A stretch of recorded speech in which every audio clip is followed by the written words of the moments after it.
Hema report പുറത്തുവിട്ടതിൽ വീണ്ടും സർക്കാർ അട്ടിമറി.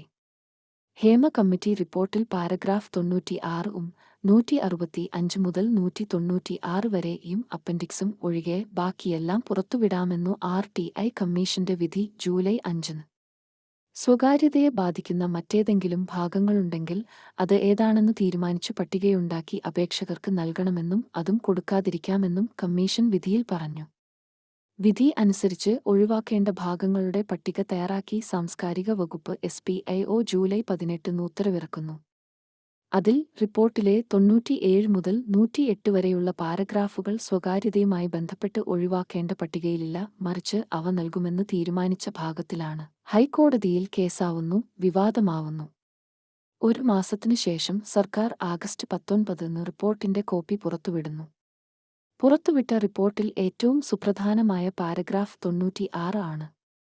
മുന്നിൽ വന്ന തെളിവുകളുടെ അടിസ്ഥാനത്തിൽ ലൈംഗിക പീഡനം നടത്തിയത് സിനിമാ മേഖലയിലെ വളരെ പ്രശസ്തരായ ആളുകളാണ്.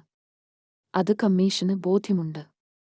അവരുടെ പേരുകളും കമ്മീഷൻ മുൻപാകെ പറയപ്പെട്ടു എന്നതാണ് 96-ാമത്തെ പാരഗ്രാഫ്. ഇതാണ് മറയ്ക്കണമെന്നു കമ്മീഷൻ പറഞ്ഞത്. എന്തിന്?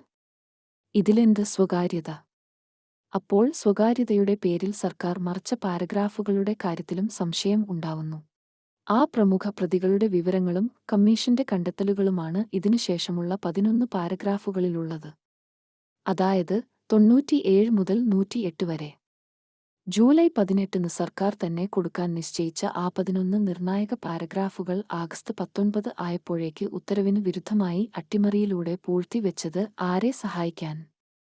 ഉത്തരവ് പ്രകാരം നൽകേണ്ട 97 മുതൽ 108 വരെ പാരഗ്രാഫുകൾ റിപ്പോർട്ടിന്റെ കൂടെ കിട്ടാത്ത കാര്യം മാധ്യമങ്ങൾ പരാതിപ്പെട്ടിട്ടില്ല. ഈ അട്ടിമറിയുടെ വിശദാംശങ്ങൾ മനസ്സിലാകാൻ ആ പാരഗ്രാഫുകൾ കൂടി സർക്കാർ പുറത്തുവിടണം. ജൂലൈ 18-ലെ ഉത്തരവ് അനുസരിച്ചുള്ള വിവരങ്ങൾ പുറത്തുവിടണം. ഈ ഒളിച്ചുകളി ഇനി പറ്റില്ല. ബാക്കി വിവരങ്ങൾ കൂടി പുറത്തുവിടാൻ വേണ്ടിവന്നാൽ കോടതിയെ സമീപിക്കണം.